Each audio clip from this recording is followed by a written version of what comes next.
And through the magic of web, here we are back at show and tell. Who would like to start, John? Come on.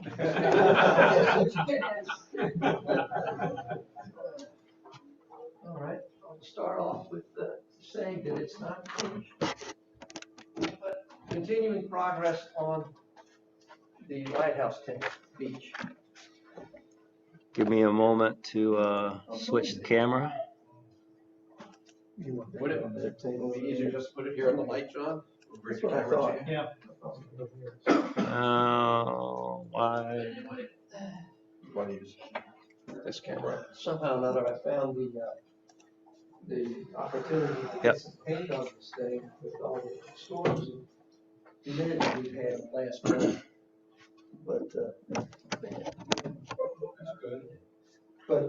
it's not finished. There's, you can tell, there's just, I just sort of decorated it for the meeting.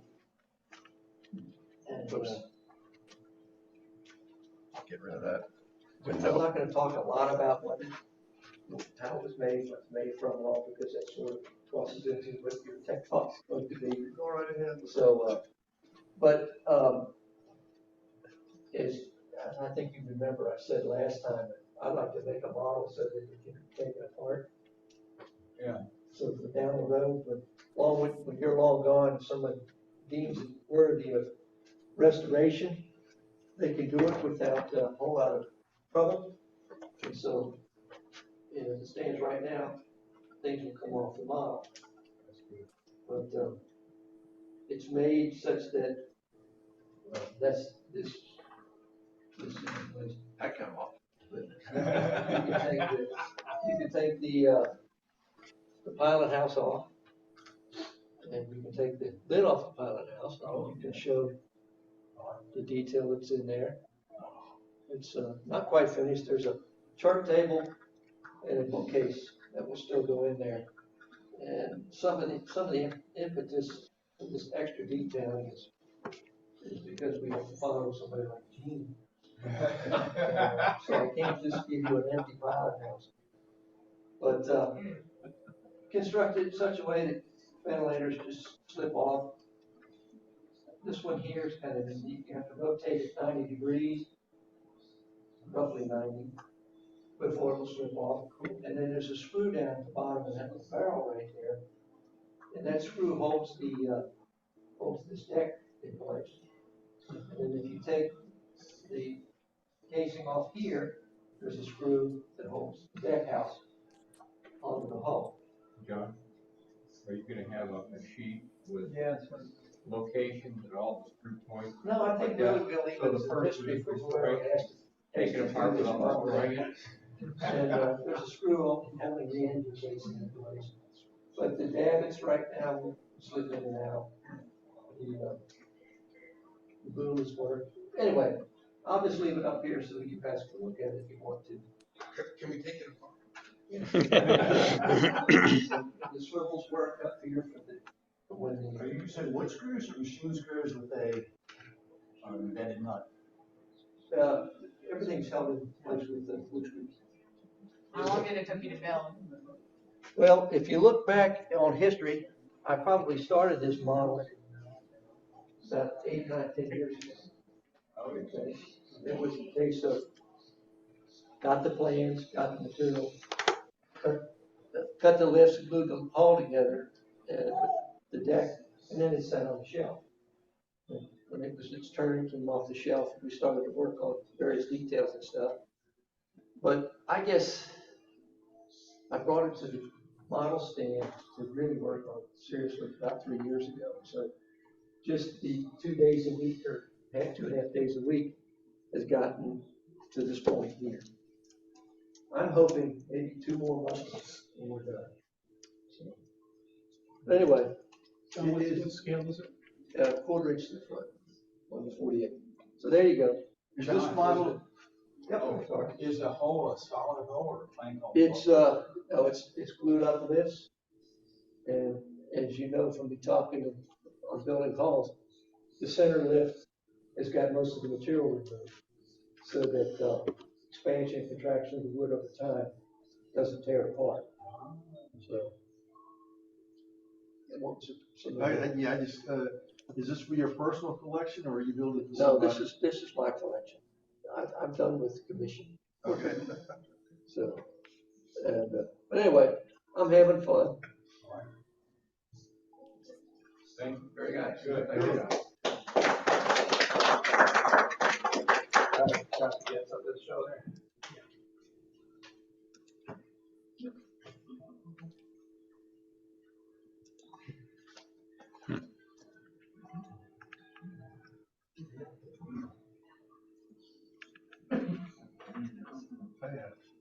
Acknowledge, Josh.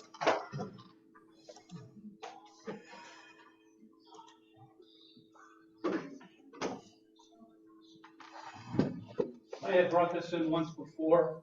This is the micrometer kit. It's 1/35th scale. This is the first generation Ukrainian maritime drones, and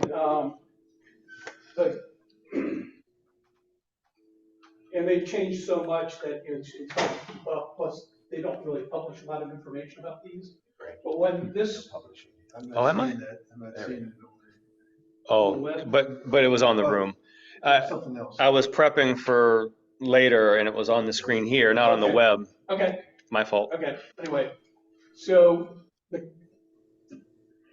just for the anatomy of the vessel, it uses a pump jet drive with vanes in the back, and then it has a startling terminal here, and then a receiver, and then it has an electro-optical tracking device up here, and then there's a smaller device up here. I'm not sure what the function is, but I think it's part of the detonation system, of the fusing system, fusing arming, and then these there's two tubes up on the bow, and those are contact fuses. Carries about 750 pounds of explosive. This stage, they've now upgraded up to almost 2,000 pounds of explosive. So the Ukrainians have found that these things, did a lot of damage, and they've swarmed them. And so, if you've seen any of the online videos,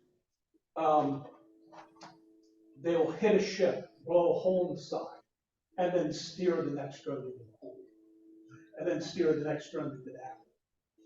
And that's why you see these corvettes, these large-sized corvettes, take two of these things and then turn turtle right away. They've had the entire engine movement now. And it's not those kind of vessels, even the bigger vessels, the watertight compartmentalization can't survive that kind of continued damage. Or just like another one last week, and It's a fiberglass vessel. It's a fiberglass layup. There's a good picture of these sitting on skids, and if you look at them, you can notice that the shape is slightly different.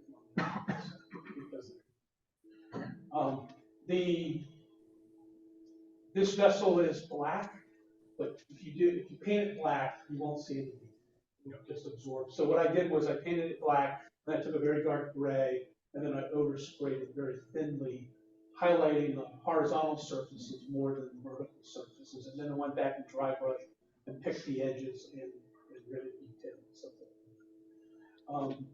The skid that it's sitting on did not come with the kit. The kit is just the vessel. And so I ended up scratch building the skid out of styrene, various bits of styrene, including angle iron, and to replicate what I saw. So, yeah. And then what I did was I had an extra trophy base, from some of the war.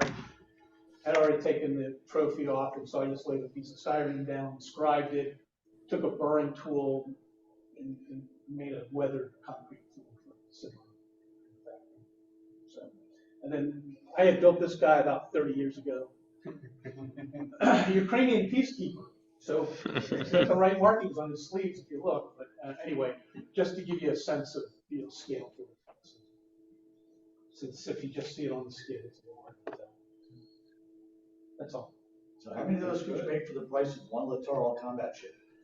Oh, you can make a ton of them. You can make a ton. Plus, you're using Ukrainian labor rates. So what about the Black Sea Fleet? yeah, they did. They've done it well. And you know, naval commentary, Russians never, but it's like anything else the Russians have done in combined arms warfare. They're incapable of combined arms warfare, really. And so sea control is a basic function of a navy, you know, but it needs more than just one vessel going out and patrolling. You need helicopters, you need intelligence, you need everything else. And the fact that they still can't do that is just unfounded. So you know, when people say, well, the Russian Navy is really, you know, oh, they're down in Cuba. Who cares? They might as well be a cruise ship down in Cuba. I mean, if they get a missile out of their tube and it can hit something, terrific for them. But you know, I'm not confident that's the case. Did they use a shape charge in that? No. Now, what they did was, I say that. I'm not sure what the warhead is really made out of, because later they found a American rip boat that we had donated to them, and they had taken the warhead off of an old Styx missile and put it up in the front. So in some ways it is a shape charge, but so you're talking 2,000 pounds of that. But they had some stability problems, I think, with those boats. One washed up in Turkey and one washed up in Romania as they were testing them out. So, but what they're now doing is they're now putting rocket tubes on them so they can fire a volley of Katyusha rockets as they go in after the target. So, and they'll also put air defense rockets on these, missiles on these as well. So if somebody tries to come in and take them out with it, and helicopters, the Russians are sending helicopters down to strafe them, then they can take the helicopter out and keep them. So, and the Russians have captured some of these, but the Russian industry is not as quick to re-engineer as reverse engineers. I spent a little time on destroyers and a couple other types of ships with the Navy, and one of the things in the Mediterranean and the Pacific that absolutely just floored me is that the Russians were fascinated, I mean, absolutely fascinated. Every time we come alongside of the replenishment at sea, sending the hoses over, ammunition, you name it, the Russians were all over themselves trying to get in and take as many photographs as they could. They never really got it. They still did the flotation gear on their hoses when they did refueling. They would string it behind them, and then they pull up behind it and stationary, take the fuel that way. But their replenishment at sea rigs was nothing compared to what we did at Stream and all that. And you take an aircraft carrier that's between 90 to 100,000 tons, put it next to an oiler at 120 to 160 feet, not yards, feet, at 13 to 15 knots, and taking fuel for an hour. That takes a bit of work and a bit of skill to do it, and the Russians really never got that done. No, the Chinese, the Russians have built some alongside oilers, but they don't really use them that often at all. The Chinese are really working on trying to replicate our underway replenishment capability. Sadly, our underway replenishment capability is diminished because of fleet size and stuff like that. But, I was the first lieutenant on Enterprise for 2 years. Okay, so you know what I'm talking about. And it's not just them. I mean, I worked for a Canadian Commodore on a NATO staff, and when we did VRBREP, the old CH-46s, he showed that about the ability of how much stuff we can do. It's kind of a busy time when you have a VRBREP alongside a carrier or a fueling craft, whether you're on a destroyer or whatever you're on, seeing a VRBREP and alongside refueling on that. It's quite another issue. If you've never seen that, I've never been out there before. Yes. Do they shut down flight operations on the barrier over there? Yes. Yes. Yeah, and then there's a function they call tailover deck. Usually the aircraft carrier can hang part of the plane over the side to give you more maximize your working space. They pull the tails in so that you don't, if you have a collision or something, you're not sideswiping. And John F. Kennedy proved with Belknap that can happen. Okay, now I was on Daniel CD-27. We figured we were next. All right. Oh, I'll pass this around. The other thing I picked this is a micro engraver that's rechargeable. I picked it up off of Temu for $15, Temu. So I'll pass that around. If you can take a look at it. Yeah, just put it up there. So you get the engraver, you get a charging cable, and you get all these attachments, all these burrs and stuff. For 15 bucks. Very nice. Chinese, right? Chinese, everything's Chinese, so. Does it cover, anything on the cover right there that you can show on the camera? Oh, Oh. Yeah, it says freedom and passion, which I think is ironic. I mean, Yeah. Micro polishing. Well, yes, to be honest, I think it's for the nail industry. So, but don't look for the quality on my nails.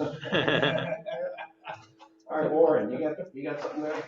Nah, that's, Yeah. one that, Tim brought in for. He's hat. All right, how about over here? Yeah. Who's that? I don't know. Some. Kevin, mute. There we go.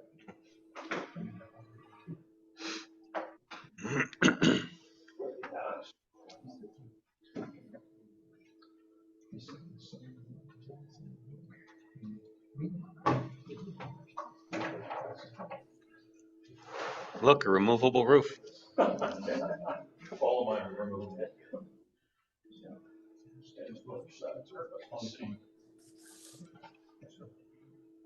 This, I had a friend call me and go, hey, my uncle had this boat.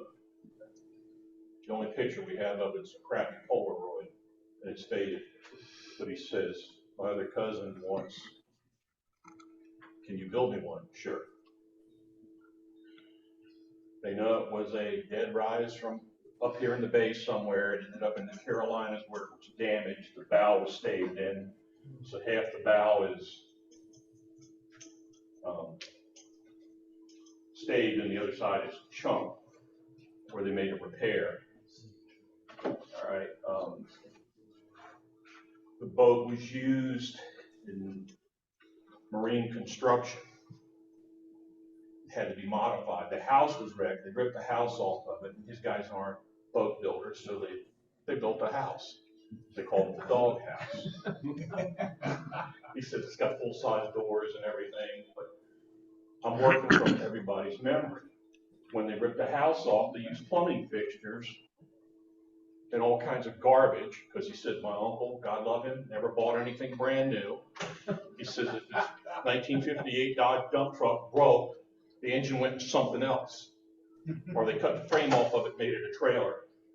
But so they use this to tow stuff, go out and forth to the barges. He said typically there would be oxyacetylene bottles back here, grease, carry the mechanic out to work on the cranes and the other stuff on the barges. But he said they built stuff for the Navy around St. Mary's, Georgia, lots of highway jobs. That's how the house got wrecked. Flood tide carried it up under a bridge, and apparently the boat wasn't the best maintained thing in the world. But the family loved the boat because on the weekends, they'd use it for parties. They'd go fishing. So the only thing I have yet to do, I've got some more details to do.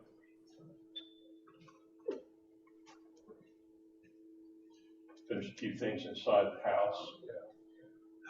This is a recent addition because somebody remembered it had a big honking searchlight on there.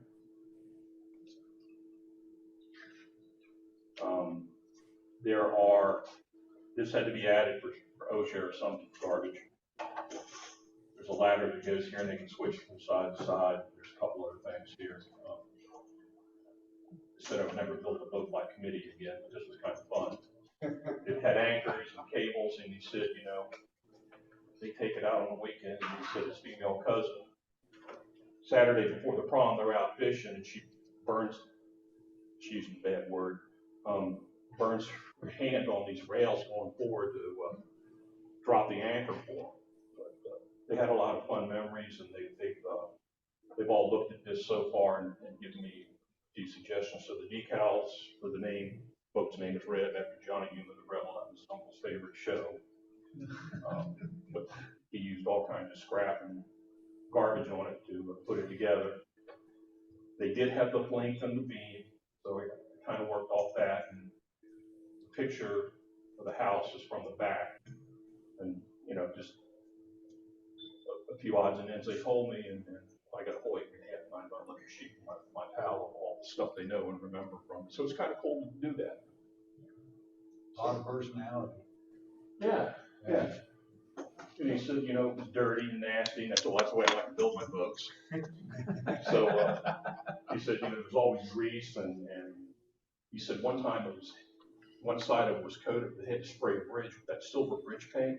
He said half the boat was silver.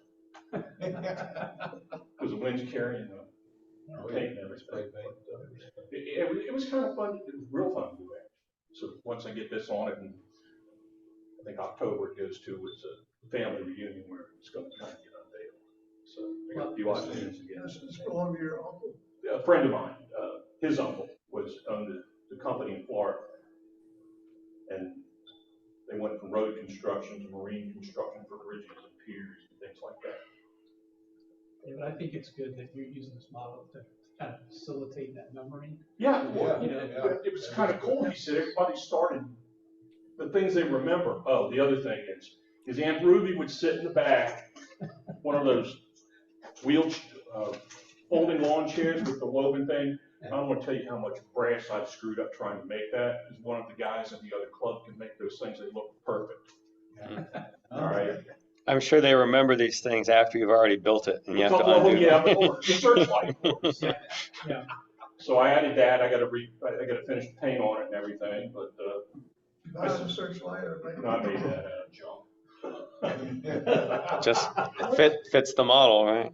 What's the grab rail on the is there a grab rail on the transom? Across the transom? No, Up here?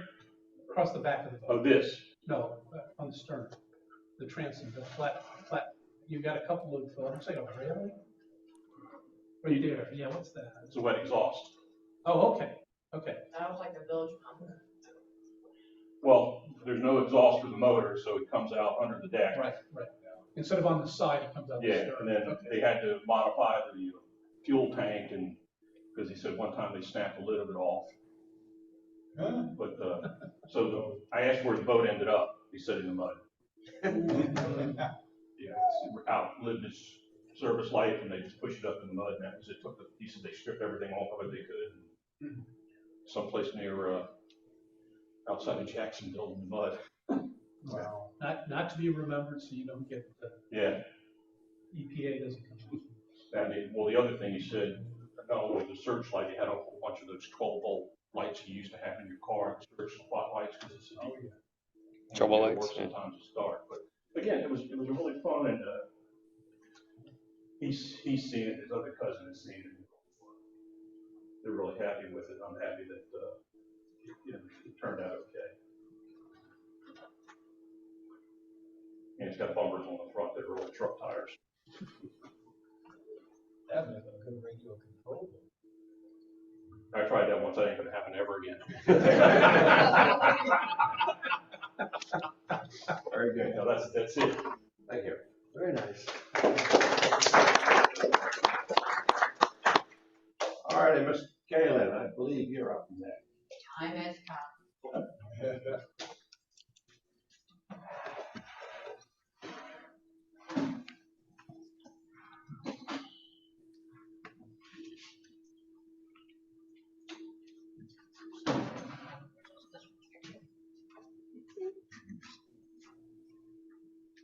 Good morning, gentlemen.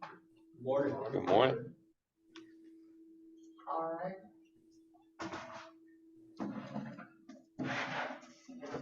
So, I have officially made my first report and ship model.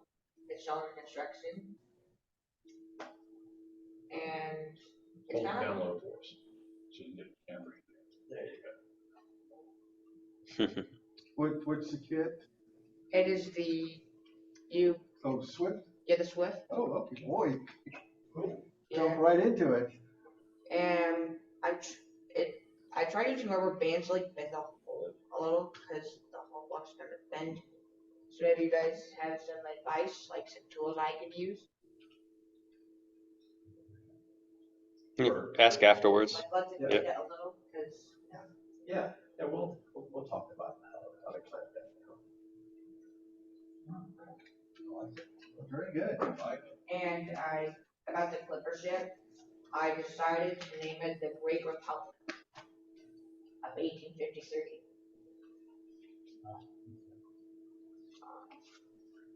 So would you be starting this one? This one? This one, you're starting this one now? Well, The I don't know. Republic? Well, maybe you guys can help me because it's my first scratch built model. Do more research. Yeah. And my first ever model that I built of an aircraft carrier, the USS Oriskany.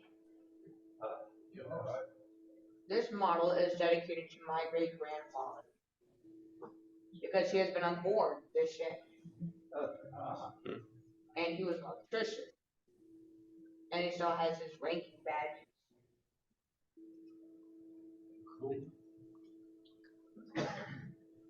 What's the whole number on that? Do you know? Is it? I don't know. Nope. By the way, I've also visited the battleship North Carolina too. Oh, yes. Is that's in Wilmington? Yeah, Wilmington, North Carolina. Oh, yeah. That's some research. Yeah, done some research. It's a good book. That's what got me into ship modeling. Perfect. The author used to be a member of the club. And that is Frank McSteen. Yeah. So you're learning a lot of things from the book, huh? You gotten all the way through it? Yep, I was mostly focused on the tools, because they need tools for this ship. Ah, yes. That's why I haven't built this ship until August 6th. Very nice. Yeah. Everything in that book is a great guide to help you build that Swift kit. Yeah. Good point. Yeah. Mort, he was, Frank was a mentor to Mort, the guy that just spoke. Oh, perfect. Okay. That was my first kit also, and that book really helped me build it. Just read it carefully. It's a great how-to and guide to building that model. Good start. Good start. Yep. Off to a good start. Thank you. Doing good. All right. Great, CG30, CG30. All right. Yes. 34. 34. What else? Anybody else on this table? All right, what do we got over here?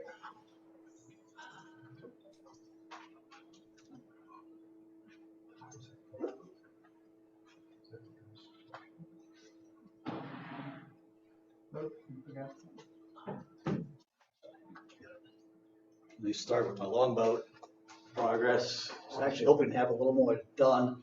I was planning on working on it last night, but the margaritas at Three Amigos are too strong. So I didn't get as much done, but I was painting on the tunnel this morning, and the number 0 brush, the enamel paint, that's why I had that suggestion about cleaning brushes. But it's coming along. Next is attaching the rudder, and then rigging, and I still haven't decided whether I'm gonna have it rigged or not. So it's got a gun on the front. She's going on a landing somewhere. And this is the last model I worked on, which is a restoration that a boss gave me in 1987 or so. I told you in 1989 my first daughter started crawling and I stopped modeling. So I got as far as, is that what she named on it? No, that's what little parts would go in the mouth and his acronyms wouldn't be left around anymore. But most of the parts were in this kind of condition, broken, and it was actually pancaked. So I got as far as. Is it the Constitution? That's the Constitution. I got as far as contemplating the hull and painting it and cleaning it up a bit. Was it you that said something about leaving it on top of the car and driving off? Or That was was that different. That was the one I brought up. Oh, okay. Previously. But lots to do. Were margaritas involved? Is that that was just moving. So this moving, she's going in a case, and Good, and actually, I think I'm driving to St. Mary's, Tuesday. And some of the ship models may go in my wife's car that's being left there. Is that a Sterling kit? I have no idea. Solid hull? Solid hull, I received Looks it. like a Sterling or Scientific. I received it pancake. I built that. Yeah. But I've got Some years ago. spars and lots of little pieces. The guns were actually just wood with a pin. I have a piece of the Constitution wood. That actual piece from the actual. Yeah, actually, I have a piece about this big. It's gonna go in the eventual model I'm gonna build. A section of rotted mast that I was able to get in early '90s when I was in Boston. It's a real mast from the Constitution. Yeah. I'm not original, because mast was replaced multiple times, but that will go into the big model. And it's the ultimate goal, so once I get settled in the St. Mary's, the longboat will hopefully be done. I've got a cross section of the Constitution that's next on my list, which will give me rigging experience for doing some more of this in the North Carolina, which I'm adopting from the model shop and eventually going to rig. That might take me 5 years before you see it. I think I have the instructions for this kit. For which one? This one? No, yeah. I'll have to see. I don't have the kit, my wife threw it away, but you know, I've got the instructions. I'm going from just taking all these. Tell me what you really think of the model, honey. I mean, yeah. She said, There's always back of tangled line. Yeah, so I'm just going from, I'm trying to keep as many of the original parts as possible. Dolphin Striker, I've already started remaking. Anyways, that's once I get the site, same areas and get the model shop set up, that will be on the list along with the Constitution cross section. Well, have you checked on your place to see how it fared with the storm that just went through? Have you checked on your house down there to see how it fared? Yeah, it's fine. Okay. They just had some rain. I've got a picture of the house if you want to see that. In fact, yeah, I'm going out Tuesday. I'm gonna see the house, drop off Francis's car, and then fly back. First pod arrives on the 26th. And I won't make the picnic because I'll probably be homeless somewhere. Either my son's house in Philadelphia or down in St. Mary's, staying in a hotel. St. Mary's in Maryland, No, Georgia. or Georgia. Right across, right near Kings Bay neighborhood. Literally on my way back to town, I'm passing their fence and gate. All right, thank you. Anybody else have a terrible? Hank?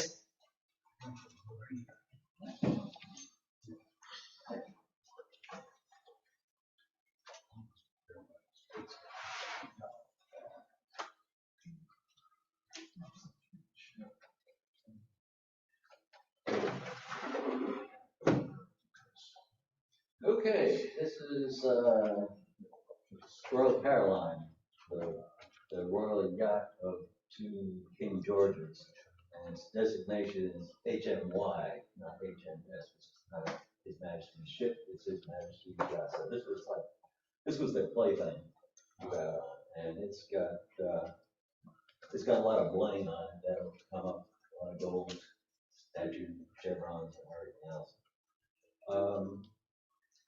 So Henry, not here today, but when I first brought this in last time, I had just started the first 4 planks, and he gave me the anatomy of the ship book, and also the plans that the authors of the book had drawn up from the model that they built prior to being asked to write the anatomy book. So I've got a full set of scale plans along with the construction drawings that come up with the kit, and they're really good. This is probably the best kit I've ever built as far as having plans and instructions that actually go together, and you can figure stuff out from it. So one of the things, so when researching the anatomy book and everything as far as the color scheme, so the authors found one painting of the ship that was done back in 1700s when the ship was around, and they've got the basic colors from it. I looked up the painting, and it's from a distance, so the hull colors should be correct. anything inside the hull you could really see from there. And they found out what they could from all the research they did in Naval Archives and Turbine House. And from reading all that in that book and looking at some of the builds that are on Model Ship World, I concluded for myself that this is one really ugly ship.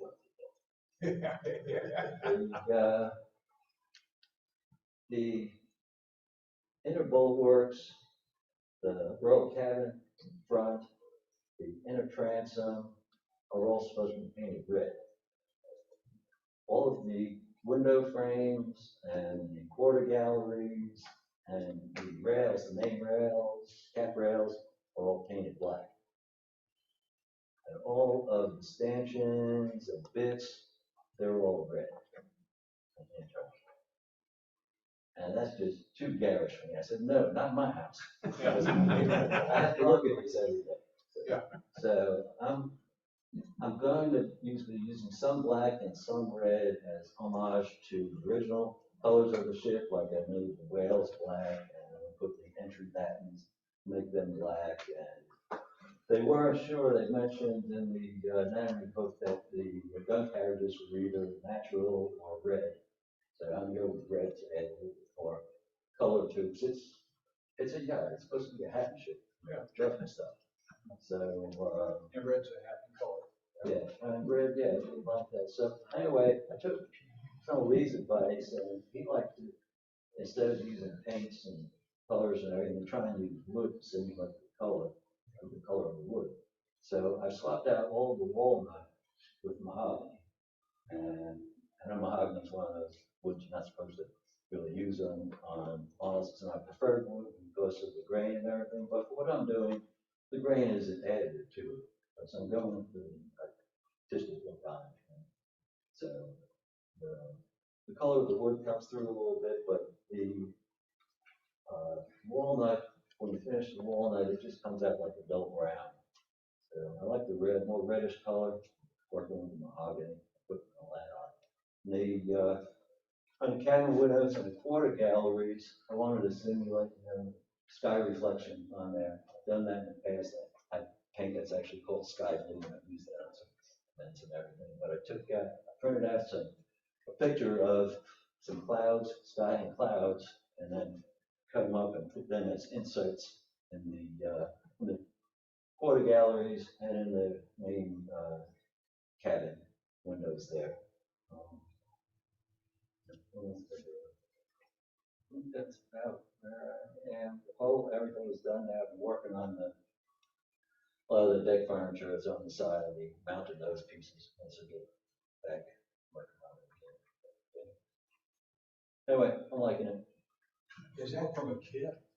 Yes, then it's Caelan, which is a Mantua brand, and Mantua seems to be a really good company because Sergal is also Mantua, and they do hat-built cutty saws, which was a Sergal kit, and that was that's a good kit. Yeah, it's been fine to work with as far as what's laid out, construction sketches, things to go with, and complementing it, having these other sources of the anatomy book and plans from those builds. And Lee Martin, he built this, and it was one of his house, and he gave me like 30 pictures he had taken once his was finished. So I got those resources too. Putting it together. All right, thank you. I have a question. Mort. I have a question about you said that was a Mantua kit. Yes. Were you happy with the quality of the wood and the plans? Yes, yeah, the plans have been great as far as the layout of the number of plan, and they've got big drawings of where things are supposed to go and how they're supposed to be made, and then the instructions. The translation is a little bit off with, in instruction, but it still follows really good with the plans. The wood's been real good. Like I say, there's a lot of walnut in there, and I've been replacing the walnut with mahogany because it's my own preference. And some of the beech wasn't too good, but there seems to be plenty of all the different sizes that I needed and everything. So, yeah, so far I'm really liking it. Thank you. Okay, good. Thank you. All right. Stuart, is that yours? That's for my presentation. Okay, anybody else? These are all? Okay, John, why don't you? This is short. As you know, that John couldn't make it today. You don't see him, you don't see that beautiful model he's working on. Rumor has it he threw his back out. Uh-oh. And we asked, and I think he was leaking his But he sent this photo while we were talking, and hopefully it'll show up on the screen. Yep. Oh, yeah. Where he's working on the quarter galleries. Uh-huh. So it's actually a Less detail. little bit better on the phone than it is on here. I just want to let you know that he is working on the model. Good. All right, so Stuart, all those are yours? Yeah. Presentation. All right, Mort, you got something for us? I made the checkerboard flooring for the captain's cabin of the Diana. I can tell you how I did it, but it's not original. It's from a Bob Hunt practicum. So if you want me to tell you how I did it, I will. If not, then we'll just leave it at that. Well, talk. Okay. I made a template of the captain's area, a paper template, which I transferred to cardstock. And then I transferred this to a piece of very thin wood, which is comparable to cardstock. And I painted the deck planking black and white, as you can see. And then this is scrap from the Victory, but then I glued it lengthwise. And then I just cut it from top to bottom. And this is what you get. It's really simple. And then I glued it so it overlaps the template.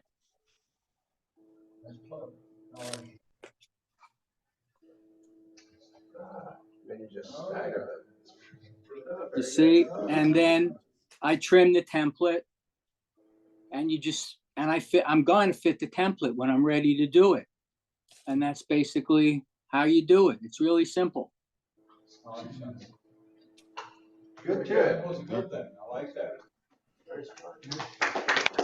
Thank you. All righty, thank you. What did they say? Who's next?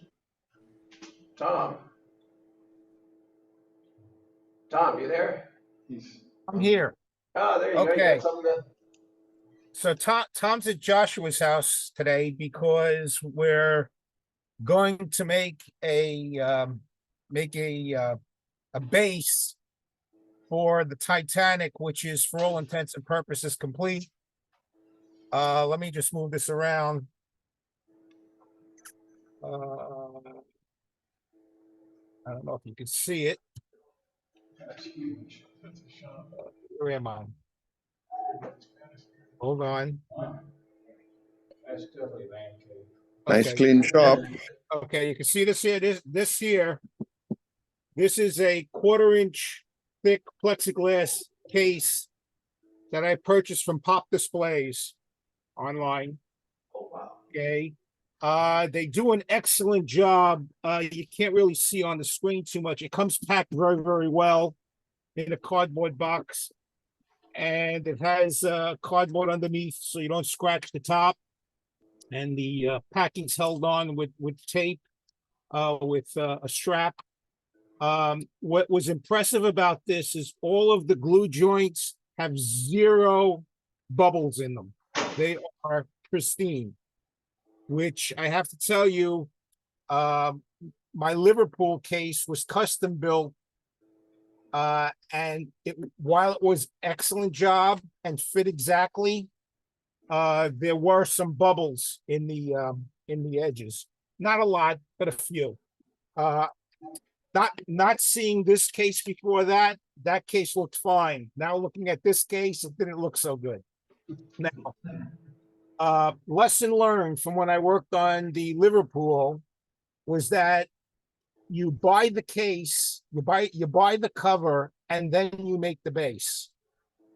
And because for me to with the Liverpool, I made the base first, and I had picture framing, and then I had to find a case that fit. And if you go online, you can get custom built cases online, but in the case of something like pop displays, everything is in inch measurements, period. You know, no half inch, quarter inch, everything's inch. And they tell you that it's plus or minus an eighth of an inch in any direction. Well, if you're dropping this into a rebate of a base, eighth of an inch plus or minus a quarter inch tolerance is just no good. So what I did with this is I ordered the case first. All right. So now I have the case. Now that brings us to the next problem. It's been a while since I bought stock for a base. And you know, before COVID, actually, before I built the base. And I have to tell you, I was in shock. I went to buy a piece of pine because for Titanic, it's not going to be a wood finish case. I'm basically going to paint it black or dark blue. Okay, period. All I wanted was a piece of clear pine with no knots. All right. In Lowe's, you could only buy an 8-foot section. That was, are you sitting down for this? $75. Okay. If you go to Depot didn't have any clear pine, but they had oak, poplar. They all cost the same, believe it or not. No difference between oak and poplar. And they sold it for like $18 a foot. Oh, and by the way, our saw's broken. So this just drove me out of my mind. So what I bought was, hang on.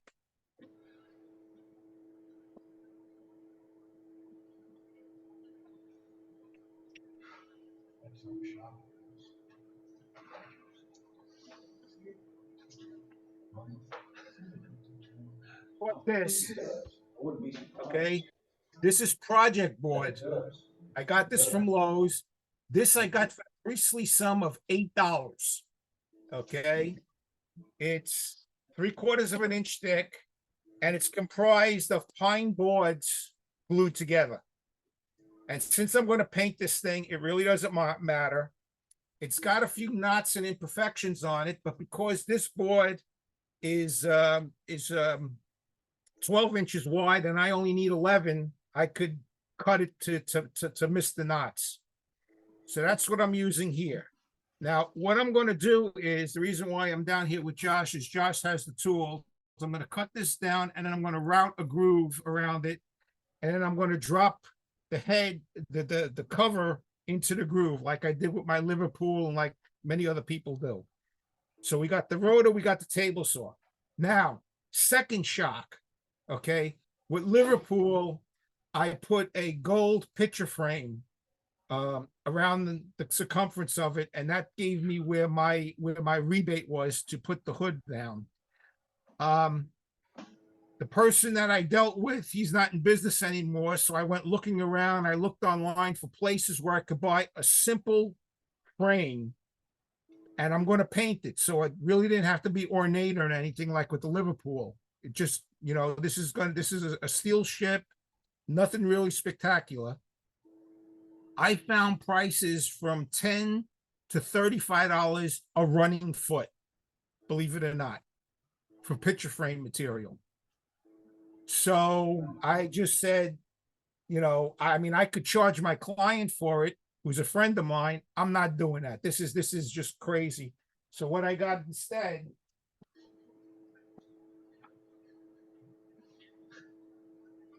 And he's gone.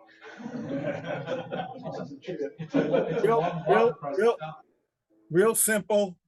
I bought a quarter round, primed, and once I put the rebate in, I'll just glue this on the outside of the rebate. So now now there is a rebate for the hood to go into, and that's about it. And I'm looking at this will probably take an hour for us to cobble up, maybe a little bit less.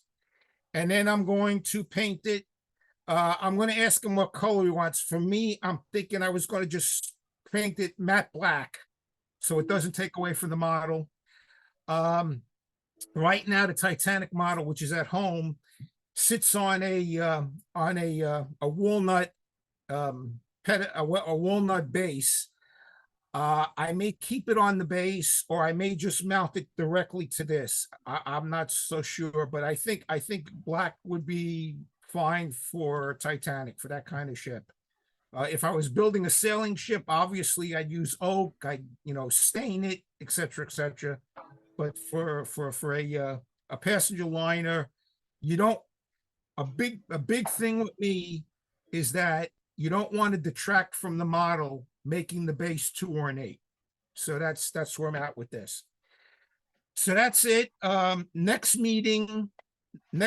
Hampton Roads meeting, I should be done with all of this, and I won't deliver it until after the meeting, so I could show you folks what it looks like, complete. And that's it. Now, Josh told me I was hung up in traffic, but Josh told me somebody had a question on the lifeboats. Yeah. So you already put in the chat, Robert Reed. I just need to Google him and his website will show up. Okay. So that's the good news and the bad news. So Dr. Reed, he's in his 70s. Okay. And I found his website almost by accident. Okay. About 2 years ago, all of a sudden his website disappeared. I found out via a Titanic chat group that he belongs to it. He said, "Oh, the domain was sold." Okay. And when we transferred over to the new domain, he lost everything. So over the subsequent year, he rebuilt a different website, and that's this Titanic _CAD_plans.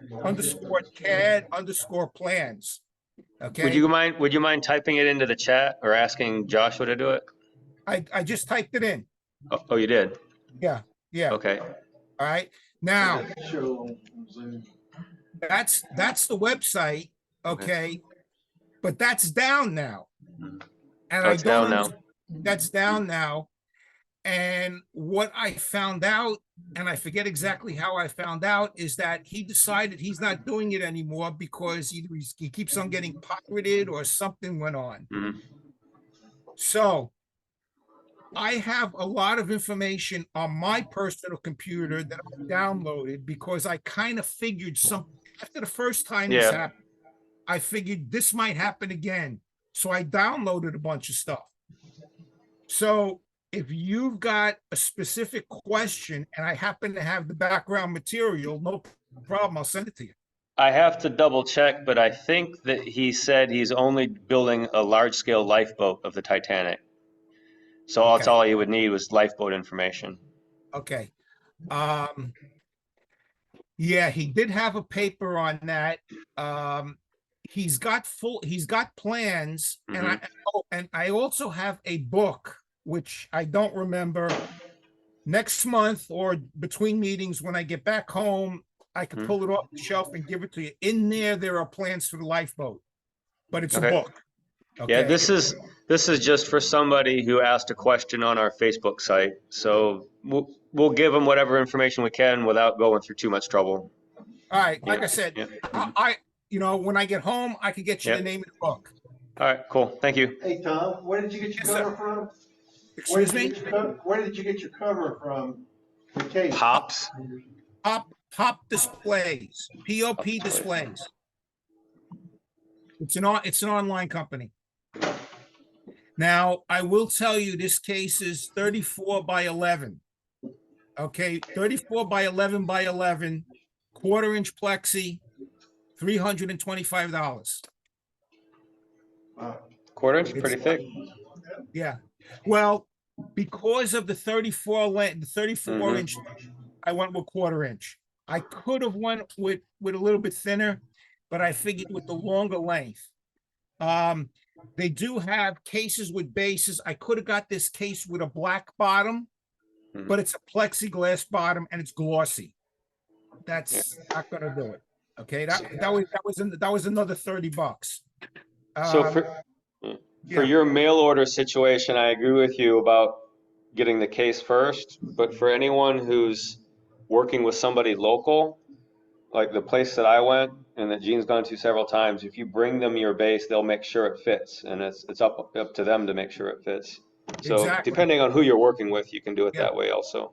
Yeah, the company for the folks up north is in Philadelphia. It's called All Things Plastic. And they made for us, Bill Brown and I, we had a job to do at a container company, and they had a case that yellowed on them. Somebody must have used ammonia on it or whatever. So after trying to clean it, we decided to order a new case. And what was interesting about the case was that the case wasn't square. All right. Oh. So The original one wasn't? The original one wasn't square. Yeah. And it sat into a rebate, and the base was basically a dock. Okay. It was a diameter of a dock. So we literally brought the old case down to them and asked them to match it. All right. And they matched it exactly. They built it and rebuilt it 3 times, but they matched it exactly. That cost $1,200. Okay. That cost $1,200. Yeah. But anyway, but they did a great job. And they told me they were going to match it exactly, and they matched it exactly, including the fact that one end was a 1/16 of an inch out of square. Yeah. Which in an 11-foot case, that's now. Oh, one other thing, the mail order thing, pop displays, the longest case you could get is 36 inches. All right. Okay. So anyway. Gene's out. Yeah. Okay. All right, Tom. Thank you very much. You're welcome, folks. All right, Joe, you got something for us? Did you call my name? Yes, I did. Do you have something to show for us today? Yeah, this time, may I share my screen? Yep. Hang on.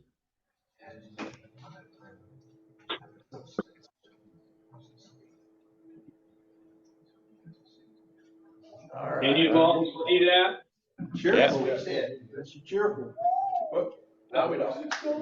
But hang on. How did I do that? Just a minute. Click on your image up in the corner. I did. Click on it again.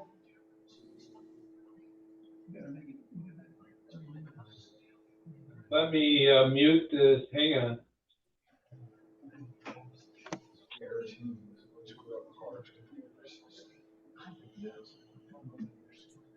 Oh boy. Let me stop share and reshare. There. Now we see it. Now we see it. Hey, all right. I'm embarrassed to say this is what will probably be called a vintage kit of the Cheerful. It's the boxwood version. I think I bought it in 17. Really didn't get it started till pre-COVID. Put it aside and got into some other stuff. I'm easily distracted. But I picked it up again just in the last, actually the last 3 weeks, because I'm sick of looking at it in its uncompleted stage. Most of everything on the deck is there except the bilge pumps. I won't put those on until last because they're so fragile. And all of the standing rigging proper is done except one forestay. And I had started the Ratlins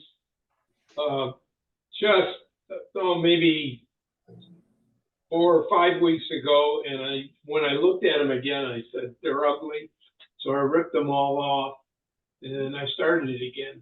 The one danger of starting and stopping is you forget where you are, you forget what techniques you've used. It goes on and on. So that's a very bad habit of mine, and that slows me up. Even more, I should say. I have not, as you can see, all the dangling lines. I have not really tightened up anything yet. I tend not to do that until I've got the ratlins in. But I will start to cinch them up to get them a little better, so that they don't get lopsided when I do finally seize off those dead eyes. But here it is, almost where I can add the spars and the gaff and be done with it. So I'm determined to get it done. Speaking of, for you Navy guys, and Ryland, I'll send you the invite. In September, on the 19th, Bill Emerson, who has any number of World War II, World War I models in everything from the Smithsonian to the Naval, the old Naval Gun Yard Museum, and so on and so forth down in Pensacola, is going to do, he's nearing completion on a Bainbridge class torpedo boat destroyer of 1902. There were only about 13 or 14 of these things built.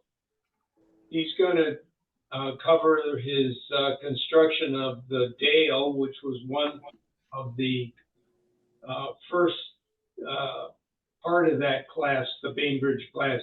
It's subdivided into two other classes.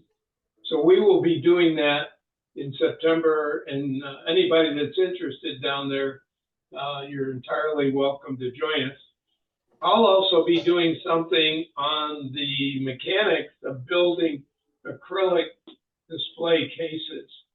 I'm not an expert, but I've garnered enough information and technique and tools to show you how to do it. Tom's discussion about size and cost, they are getting so prohibitive in cost. We all should endeavor to try to do these on our own. So I'll be doing that as well. You're all invited if you wish. That's it. All right, thank you. All right, Kevin, you're up next if you have something to show. Only my view. All right, rub it in. Oh, it's storm. Where is that? It's raining, and I'm in Tobago, so I'm far away from the shop and the boats. Very good. All righty. I've got. Anyone else? Well, hang on a second. What? Oh, you got something to share? Yep. Okay, go ahead.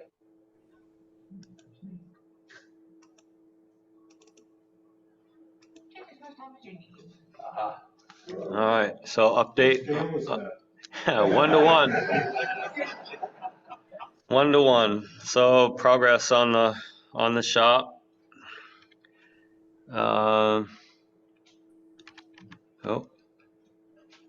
Where the next and previous buttons aren't working. About on the keyboard. Yeah, I tried. No, it's going back and forth. All right, let's try this again. All right, so yeah, I got, it's a bit of just throwing everything up there to get it out of the way for the moment. I'll tidy it up later, but I've got plenty of storage space up above. That's the long half, or long portion. It's not centered. That's the shorter side.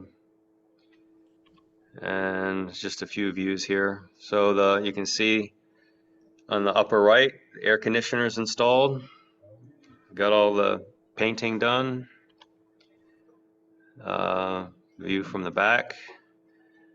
So it's gonna have, it has insulation and air, electricity, lights, everything but plumbing. So on this back door here, I think my plan is to put a little men's room, restroom sign. So where are your roof gnomes? I recall there were a couple of roof gnomes up there. Yeah. I took the Photoshop, yeah. That was removable, so it's not in place at the moment. You see the AC unit has been, that was plumbed up and made operational yesterday. So now inside is nice and cool. And just a couple other views.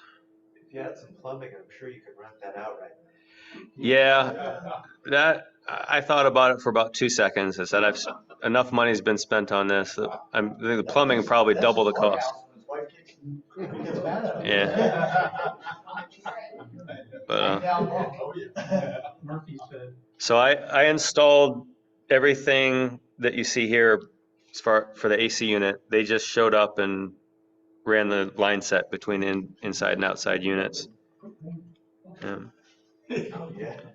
Got my disc fixed. Mm-hmm. So all I have left to do is put in the flooring and the baseboards and done. Nice. Okay. Yep.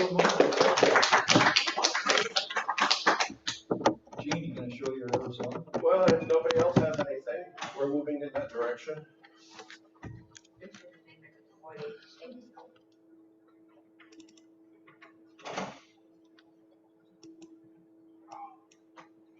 This one? Yeah. Just a couple update pictures here. I moved on to the rigging and the railing and some of the canvas around the bridge areas.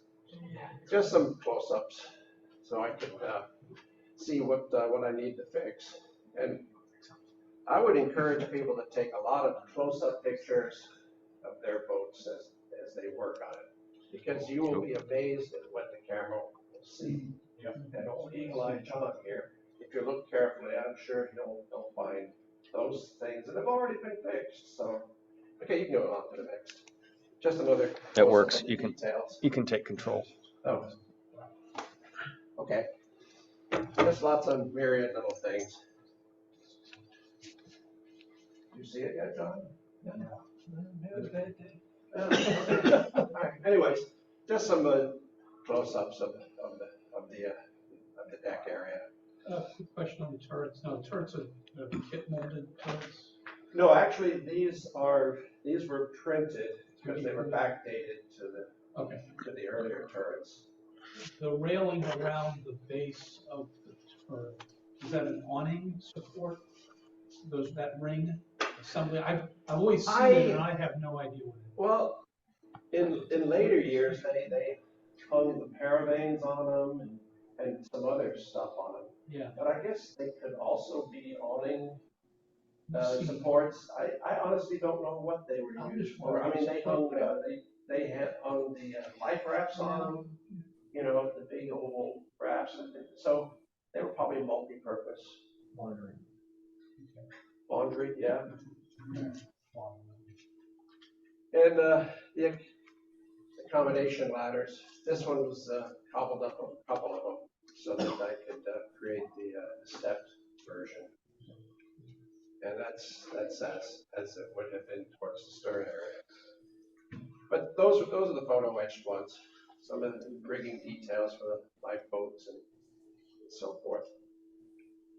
Lots of myriad details. Here is what I used to simulate the canvas around the cage mast. I used a very fine, like silk material, saturated it with CA. And once it hardened, just trimmed it up and then painted it. Although the weave is probably overscaled, it gives you the illusion of a canvas. That's the finest material I could find. You could always put a layer of paint on it.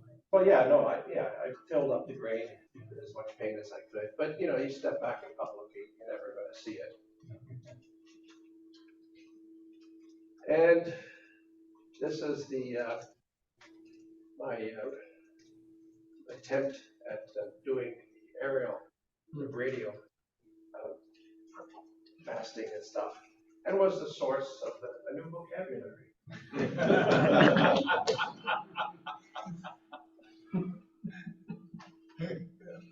So these are some of the stays, the spreaders, which were drilled. Were they in fact rectangular? The protex were rectangular? What, the spreaders? Stays? Yeah, spreaders. No, what you see is the flat that I had to part tubing in order to be able to get the drill pipe. Okay.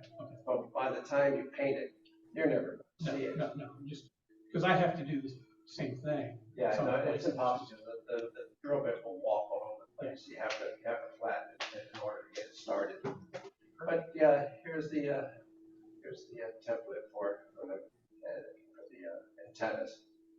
And Gene, yeah. Gene, is that the inclinal wire?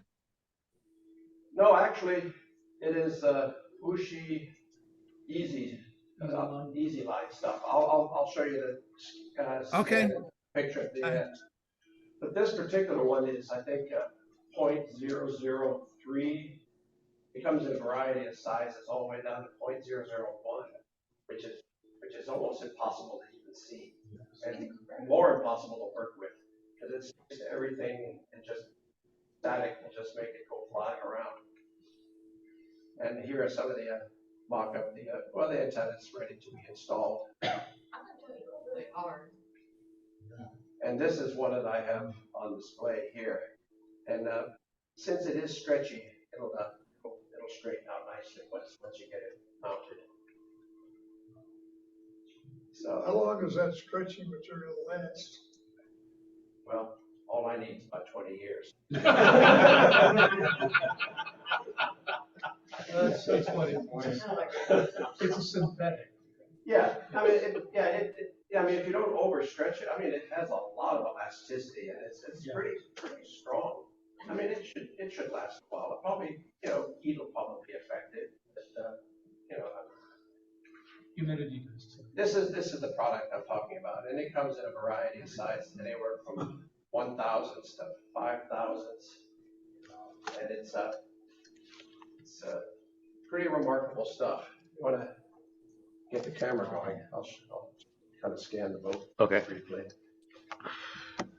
But it's pretty easy to work with, but it's frustrating because, like I said, it's so light, and it just, even the moisture in your fingertips, I mean, it sticks to it, it sticks to your clothes, it clings to everything. So, yeah, so this is pretty much the progress of the boat as it stands today. If I can get in there.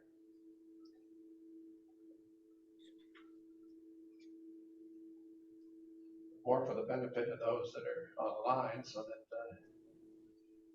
But like I said, I have pretty much the rest of the rigging to finish up, and then I'll be anxious to get it done, because frankly, I don't like looking at this scale. So. I do. It's just, Is that too small for you, Gene? It's frustratingly small. Yeah, I mean. What, 1 to 200? Yes, 200. I mean, it gives a nice appearance, but it's just frustrating. I'd rather work in something big. Yeah. What's your next one? Oh, Really looks good. Really looks good. Oh, I've already got the next one. Plans, everything. It's rolling up. Rolling up. Okay. What's scale? Oh, quarter inch. Yeah. 1 to 1. So it'll be, they were about maybe upper 200s, less than 300 feet. One of the donated yachts. Yeah, one of the donated yachts. Yeah, this was one of 3 yachts built for, built by Cox and Stephen. Yeah, and John told me where I could find it. I contacted the Maritime Museum up at Mystic, yeah, and they had the actual drawings on file, so you can't miss.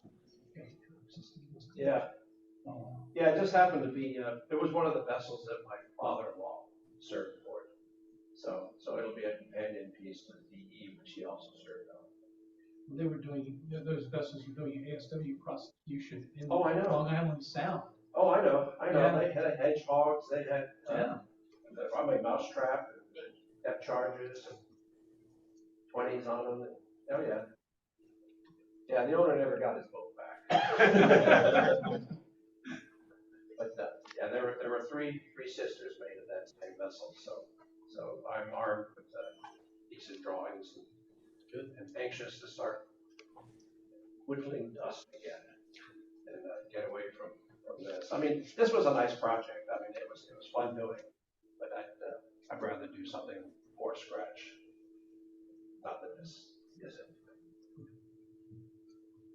Alrighty, if does There anyone was a else? hand up back there. Oh, Well, yeah, question.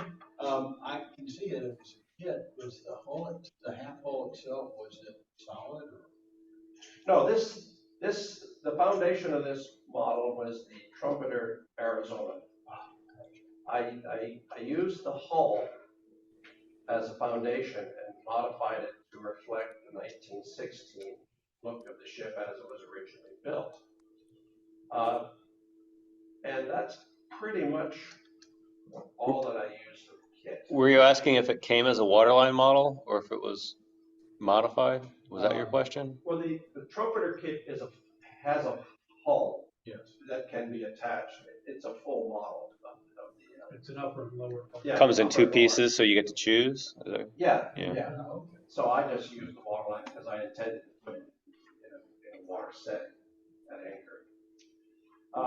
The turrets, as I talked about before, were printed by Model Monkey because it reflects the earlier look of the turrets that the Arizona at Pearl Harbor exhibited. And maybe a couple of the boats I used, some 3D printed armament, but pretty much the rest of it is scratch. I used very little of the kit, some pieces here, because obviously, the era changed, and so did all the fittings and the housing. The superstructures are all brass. So is the stack, and obviously the cage masts were all scratch brass too. But, so I know Sean had expressed interest, but if anyone needs a couple of Arizona models, minus a couple of pieces, because I don't know what I'm going to do with the rest of it. It's just a big box of plastic parts. I'll let him know. Minus a hull. But that's it. Unless anyone else has any questions or something to share, we will. Is the decking wood? Is the decking scribed? Okay, the deck on this, interestingly enough, is paper. The wood deck option that came with the kit, I scanned and brought in the computer and then redrew it to reflect the differences within the holes and things for superstructures that the old Arizona did not have. And obviously the crane in the back and stuff like that. So I took the foundation of the scan and photoshopped the differences, took that file and reprinted it on heavy artist paper, which was then applied to the hull. So it looks like wood because it essentially is a scan of the original wood. So yeah.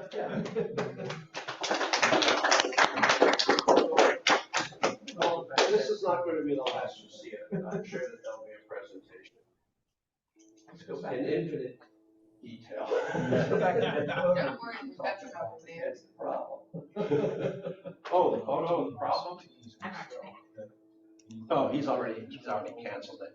Oh, okay, wait a minute, here we go. Oh, am I going the wrong way?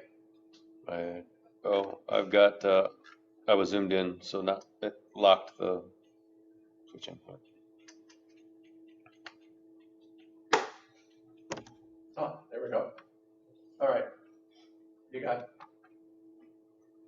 notes, that's not it. How do you? What do you want? On Zoom, so I can, or just go to the next picture. No, back up. That's all I got. Okay.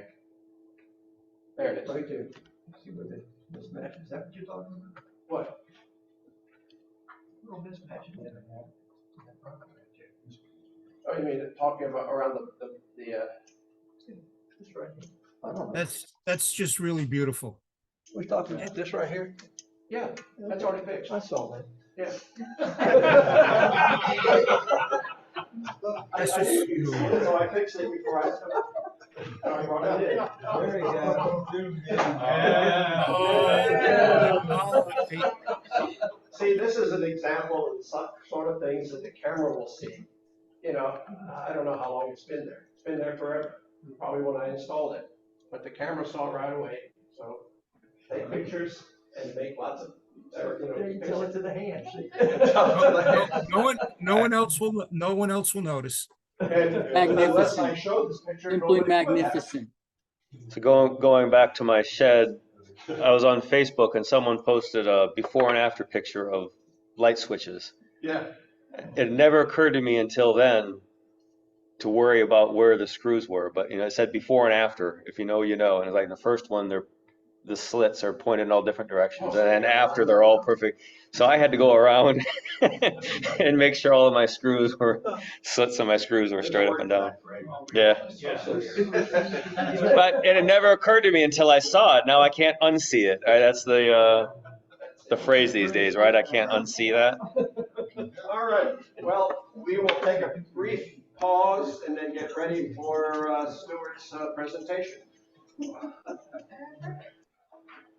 I knew you were going to see it. Uh-oh. As soon as you make me believe it. I hit.